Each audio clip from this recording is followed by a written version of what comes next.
Olá, um bom dia, boa tarde ou boa noite para você que me assiste. Meu nome é Bruno Françoso, tenho 19 anos, esse é o Agulha Quebrada e Ei, Senhor Tamborim, toque uma música para mim. No vídeo de hoje eu falarei sobre um dos discos mais importantes da carreira do Bob Dylan.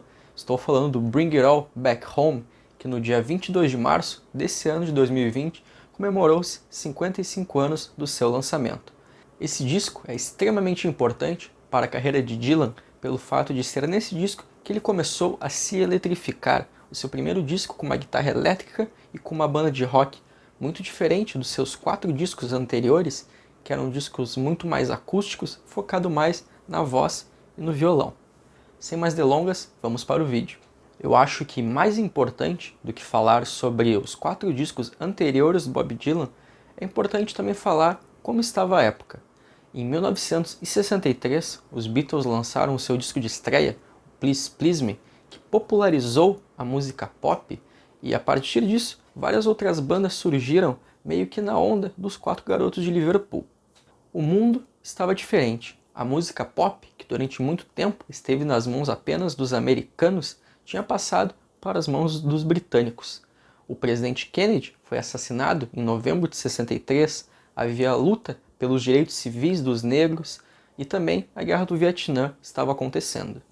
Da mesma forma que, historicamente, muitas coisas estavam acontecendo, no mundo da música também muitas coisas estavam acontecendo, com várias bombas de novidade explodindo em diferentes cantos, tanto da Inglaterra quanto dos Estados Unidos, e cada uma dessas bombas influenciava a outra. Como diz o escritor Andrew Grant Jackson, o ano de 1965 foi o ano que a borboleta Technicolor se libertou do seu casulo em preto e branco. Ou, nas palavras do próprio Bob Dylan, acho que os anos 50 acabaram em algum momento de 1965. Tudo estava acontecendo. Dylan lançou 4 discos folk, o primeiro de 62, auto-intitulado Bob Dylan, o seu segundo de 63, chamado Free Wheelin' Bob Dylan, o seu terceiro, também de 63, chamado The Times They Are A-Changin', e em 64 ele lançou Another Side of Bob Dylan. Esses 4 discos estabeleceram Dylan como um dos grandes escritores de música de protesto dos anos 60. Mas podemos dizer que Dylan estava cansado dessa fórmula voz e violão e das fórmulas da música de protesto. Dylan estava vendo o que estava acontecendo no mundo da música pop, principalmente com os Beatles.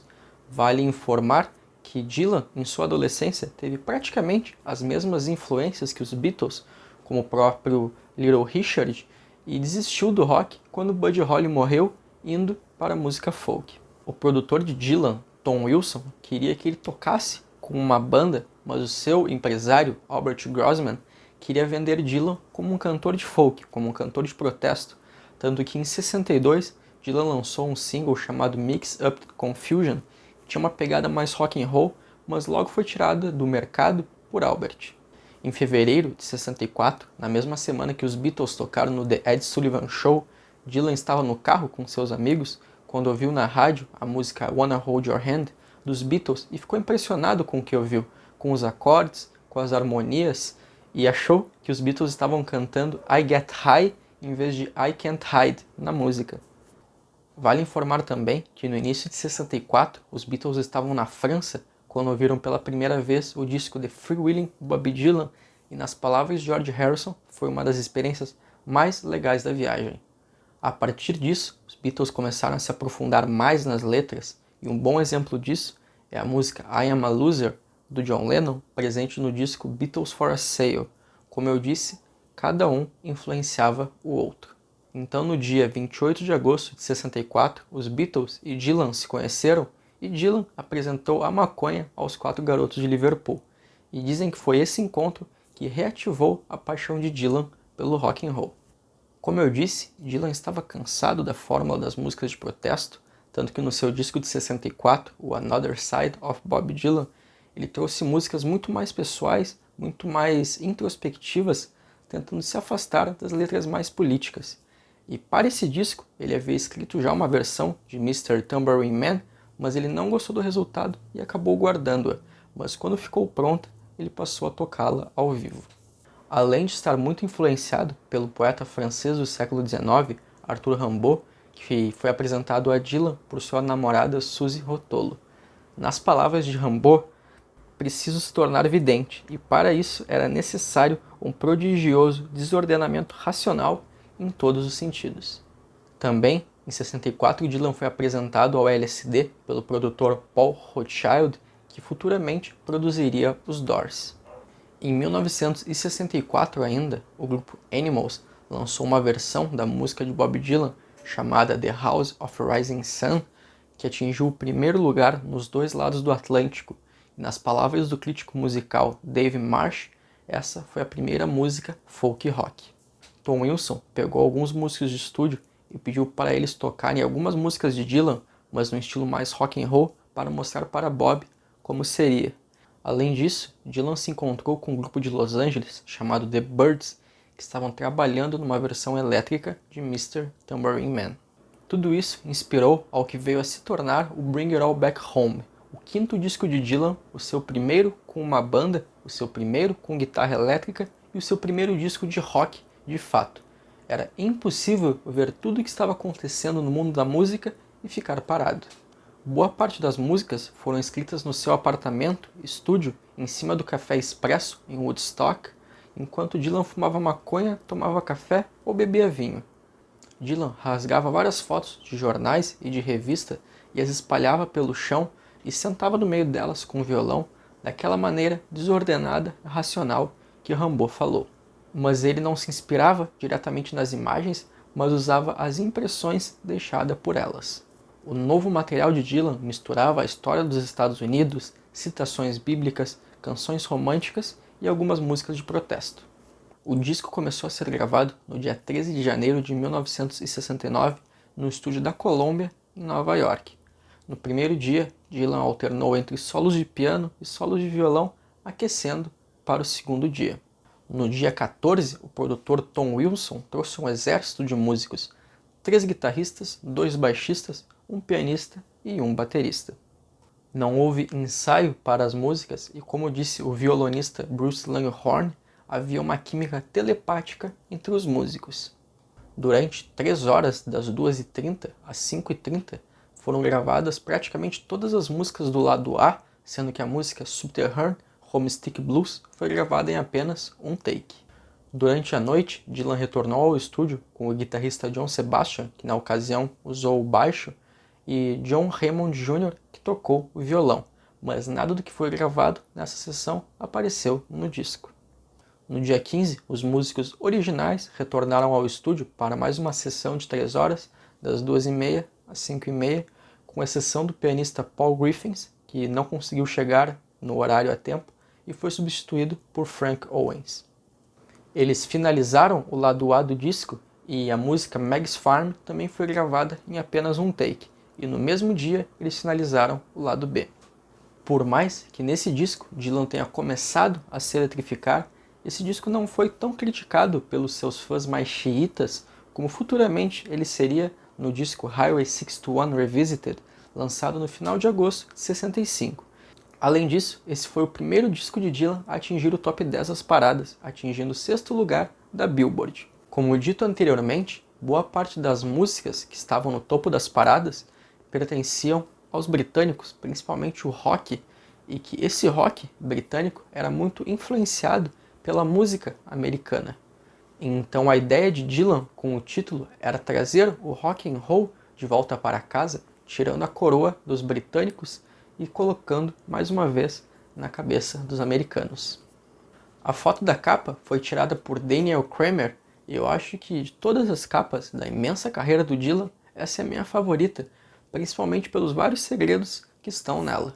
A primeira é que o design da capa foi muito criticado na época pelo fato de a capa fazer parte da criação artística do disco e não como um produto de venda como era na época, pois sim, essa capa é uma bela obra de arte.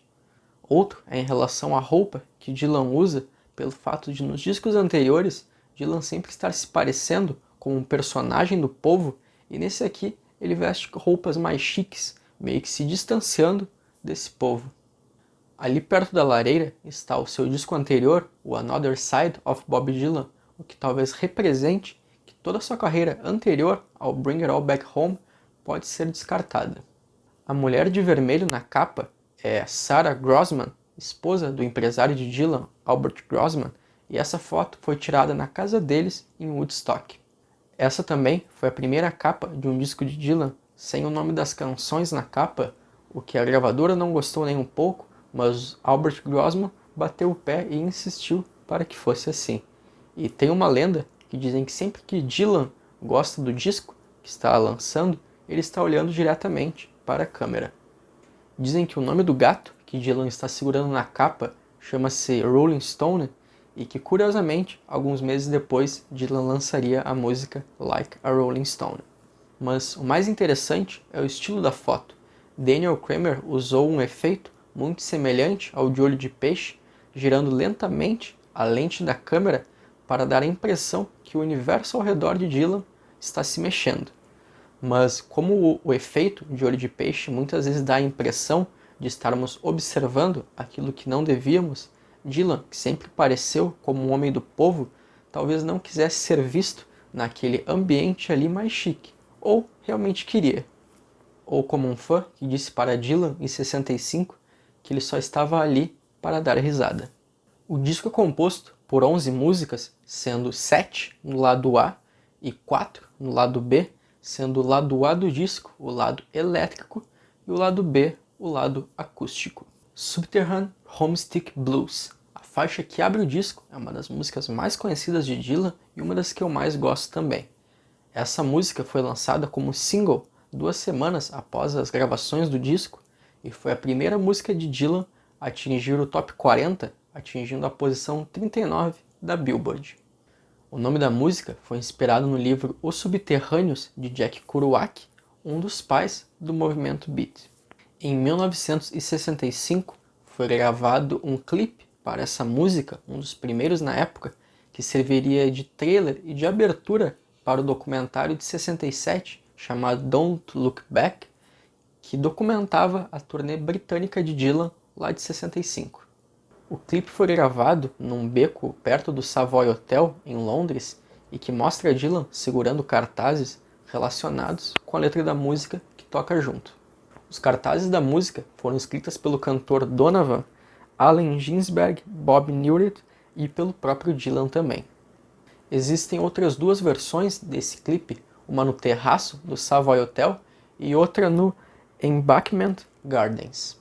A música começa mostrando a total diferença entre a última faixa do disco anterior de Dylan, chamada It Ain't Me Baby, que é acústica e tranquila, enquanto essa é agitada e com uma banda em que Dylan imediatamente sai metralhando dezenas de palavras. A música tem uma pegada meio blues e dançante também. O seu ritmo foi inspirado na música Too Much Monkey Business, do Chuck Berry, enquanto seus versos iniciais foram tirados da música Take It Easy, dos The Weavers. A música dos The Weavers fala sobre um pai que está no porão da sua casa fazendo bebidas clandestinamente enquanto seu irmão fica cuidando da chegada da polícia. A música fala de um protagonista que o seu companheiro está no porão fazendo medicamentos, provavelmente drogas, enquanto esse protagonista está no andar de cima com a polícia que já está fazendo uma revista pela casa. O eu lírico percebe que está na hora de mudar de vida, largando as drogas, passando a participar da sociedade em busca do sucesso, mas mesmo assim ele sente falta da vida underground. De certa forma, a música profetiza a jornada dos hippies que largam o meio de vida mainstream para entrar no mundo das drogas, para em seguida descobrir que esse estilo de vida seria igualmente estressante. Alguns consideram essa música uma das primeiras músicas proto-hip hop, tanto que até o Red Hot Chili Peppers fez um cover dessa música.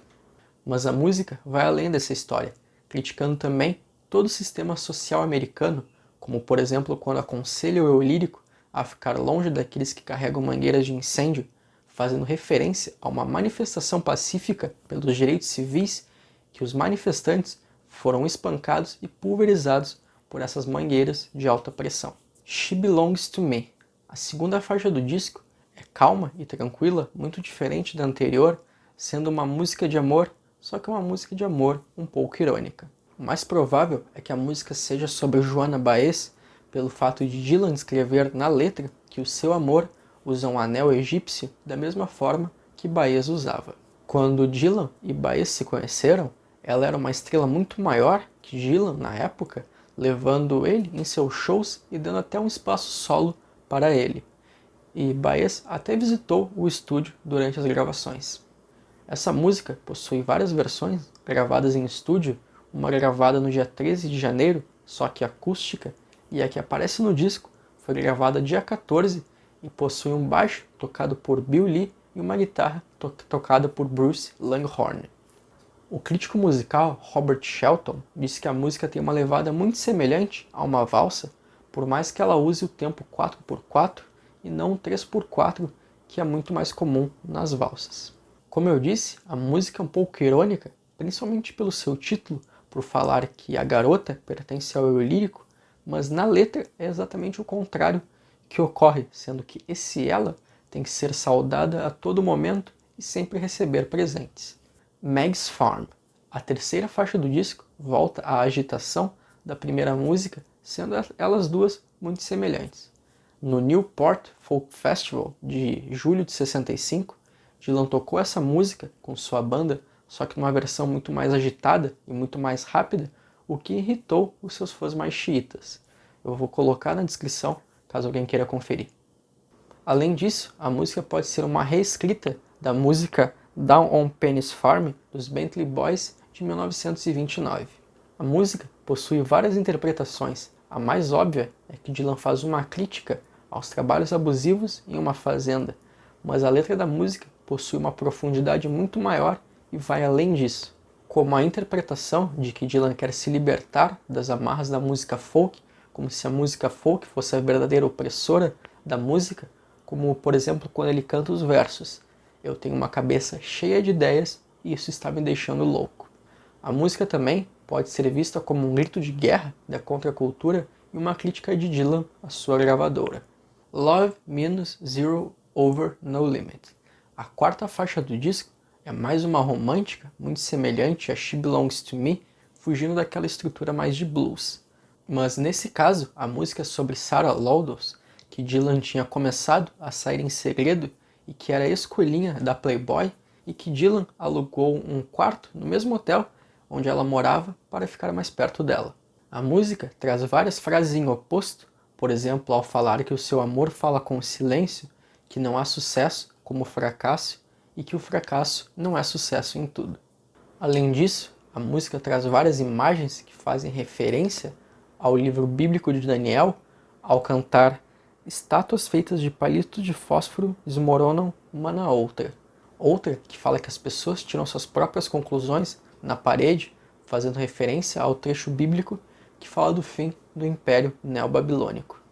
Muitas das críticas que Dylan faz às suas musas, tanto nessa música quanto em outras, pode ser um reconhecimento dos próprios defeitos de Dylan e que ele tenta superá-los ao escrever as letras.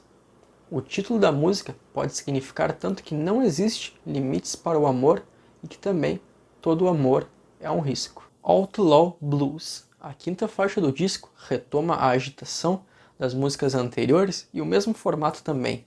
Uma curiosidade é que quando fizeram o overdub dessa música, Dylan colocou a sua harmônica e que em alguns momentos até fica em cima dos seus vocais, deixando a música até mais agitada.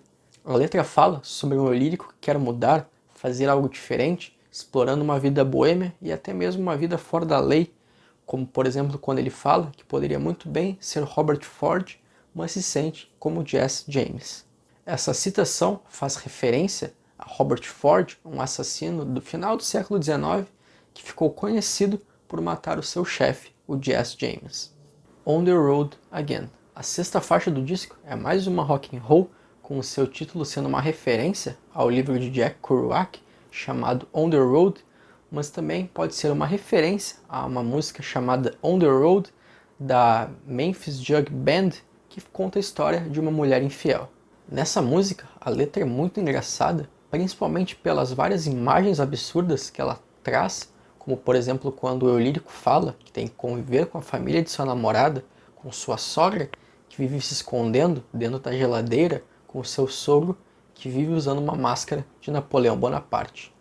Além de falar que a avó da sua namorada vive venerando imagens na parede, obviamente fazendo uma crítica à devoção pela religião, e também que o tio da sua namorada vive lhe roubando. De certa forma, a música é uma crítica à sociedade, o que acaba levando o eu lírico ao auto-isolamento. E esse eu lírico fica surpreso pelo fato da sua namorada não querer deixar esse lugar horrível e acaba ficando a pergunta, será que ela não deixa esse lugar todo caótico pelo fato de ser igual às outras pessoas que convivem nessa casa? Bob Dylan's 115th Dream, a sétima faixa do disco, a última do lado A e uma das mais longas do disco também. Eu disse anteriormente que um fã havia dito a Dylan que ele parecia estar no disco apenas para dar risada, e nessa música, Dylan realmente dá uma risada. A música começa com um violão e lá pelos 4 segundos entra a voz de Dylan e em seguida ele começa a rir, seguindo a risada de Tom Wilson, o produtor, pelo fato da banda não ter conseguido acompanhar a música. A letra é extremamente humorada, só que por trás de todo esse humor há uma grande crítica aos Estados Unidos de 65. E o título da música é uma referência irônica a uma música do segundo álbum do Bob Dylan, o Free Willing Bob Dylan, chamada apenas de Bob Dylan's Dream. Ela começa falando de uma tripulação de um navio comandada pelo Capitão Arabe, fazendo referência ao livro Moby Dick, até que essa tripulação desembarca numa terra desconhecida, que o capitão dá o nome de América, e que diz que vai construir um forte no local, comprar algumas bugigangas, até que a polícia acaba prendendo a tripulação, mas o eu lírico da música, que não é o Capitão Arabe, acaba conseguindo escapar. A música segue com o eu lírico passando por vários problemas, até que finalmente ele consegue retornar ao navio, e quando ele está saindo pela baía com o navio, ele vê 3 navios se aproximando, e quem comanda esses navios é Cristóvão Colombo, e o eu lírico apenas deseja boa sorte para ele. Mr. Tambourine Man, a primeira faixa do lado B, inicia a seção acústica do disco, sendo uma das músicas mais conhecidas de Dylan e uma das minhas favoritas também. A música foi escrita para o disco anterior de Dylan, mas ele não gostou do resultado e acabou guardando-a. Sua primeira aparição ocorreu no dia 17 de maio de 64, no Royal Festival Hall, em Londres. O nome da música, Mr. Tambourine Man, foi inspirado no guitarrista Bruce Langhorne, numa sessão que fez com Dylan em 64 e que o produtor Tom Wilson pediu para Langhorne tocar um pandeiro, e a imagem ficou na cabeça de Dylan. Chamado de Daf, que era um grande pandeiro árabe que possui em seu interior alguns guizos, fazendo aquele som jingle jangle que Dylan canta na música. A parte do Magic Swirling Ship se refere ao momento que Dylan estava com seus amigos em 64, depois de ter passado 3 noites sem dormir, usando várias anfetaminas e ter bebido bastante, e que eles assistiram a um desfile de Mardi Gras. Essa música possui várias imagens psicodélicas, tendo sido compostas no mesmo estilo que Rimbaud aconselha, com Dylan compondo até o amanhecer, e nas palavras de Andrew Grant Jackson, quando a exaustão se transforma em transe e sua mente se abria em espaço onírico entre estar acordado e dormindo, libertando-o para viajar além do tempo, inebriando-o de aliterações e do som profundo das palavras. Isso se reflete na interpretação de Dylan e que é impossível ouvi-la sem se emocionar. Parece até em alguns momentos que ele está apaixonado pelo Mr. Tambourine Man e que o seguirá caso ele toque a sua música, fazendo provavelmente uma referência ao flautista de Hamelin. Na minha interpretação, eu gosto de ver essa música como uma adoração à música em si, como se a paixão do eu lírico não fosse o Mr. Tambourine Man, e sim a sua música e tudo que ela liberta e traz. Gates of Eden. A 9ª faixa do disco foi composta entre junho e julho de 64 e mostra Dylan como um profeta bíblico, com cada estrofe descrevendo um pequeno retrato da sociedade, e cada personagem dessas estrofes deseja alcançar esse Éden, e que esse Éden não fica muito claro o que é na música. Por mais que o título traga a imagem de esperança, a letra vai no caminho contrário, mostrando uma sociedade corrupta e decadente, e no final de cada estrofe, Dylan relembra o ouvinte que esse Éden é impossível de ser alcançado. Algumas pessoas acreditam que essa música é uma crítica à crença que as pessoas possuem que existe vida após a morte, pelo fato das pessoas poderem fazer o que quiser nessa vida no fim serão perdoadas, quando alcançarem o paraíso, alcançarem esse Éden, mas na música esse Éden é impossível de ser alcançado. It's alright ma, I'm only bleeding. A 10ª faixa do disco, a sua penúltima, além de ser a maior dele também, começa bem agitada, com Dylan fazendo várias frases, vários riffs de folk blues. Ela foi escrita no verão de 64 e foi apresentada ao público no dia 31 de outubro de 64 também. A letra da música descreve a raiva de Dylan em relação à hipocrisia, o comercialismo, o consumismo, a mentalidade de uma guerra iminente e a cultura americana na época. Mas, diferente de suas outras canções de protesto, essa não termina com um final feliz. Há frases muito fortes nessa música, como por exemplo: ele não está ocupado nascendo, está ocupado morrendo. Enquanto uns anunciam a vitória, outros caem. Terminando com os versos: se meus sonhos pudessem ser vistos, eles provavelmente colocariam minha cabeça numa guilhotina. Mas está tudo bem, mãe. É a vida. Apenas a vida. Essa música também faz referência à Bíblia, como seus trechos iniciais, muito semelhantes ao livro de Eclesiastes. Mas acreditam também que esses versos iniciais possam se referir ao livro The Darkness at Noon, do autor Arthur Koestler, que se passa no grande expurgo da Rússia stalinista. O trecho mais famoso dessa música é quando Dylan canta os versos que até o presidente precisa ficar nu às vezes. O escritor Greil Marcus faz um paralelo muito interessante, que na primeira vez que essa música foi tocada ao vivo, a plateia reagiu passivamente, como se esse trecho fosse exatamente igual aos trechos anteriores. Mas com o passar dos anos, com alguns presidentes tendo ficado nus, como Richard Nixon, que teve que renunciar, como George Bush, que foi derrotado nas urnas, a plateia passou a aguardar ansiosamente por esse trecho, como se os trechos anteriores, como se a crítica dos trechos anteriores não tivessem efeito algum. It's All Over Now, Baby Blue, a 11ª faixa do disco, a última faixa do disco e a última a ser gravada. Ela foi escrita em algum momento de janeiro de 65, sendo a música mais trabalhada no disco. Os 2 últimos discos de Dylan terminam com alguma música de despedida e nesse não ia ser diferente. A letra da música pode fazer referência a várias pessoas, como a própria Joanna Baez, como um amigo de Dylan chamado David Blue, mas também pode ser para pessoa alguma. Outra interpretação da música é que ela é dedicada aos fãs de folk de Dylan pelo fato dele estar se afastando das músicas de protesto.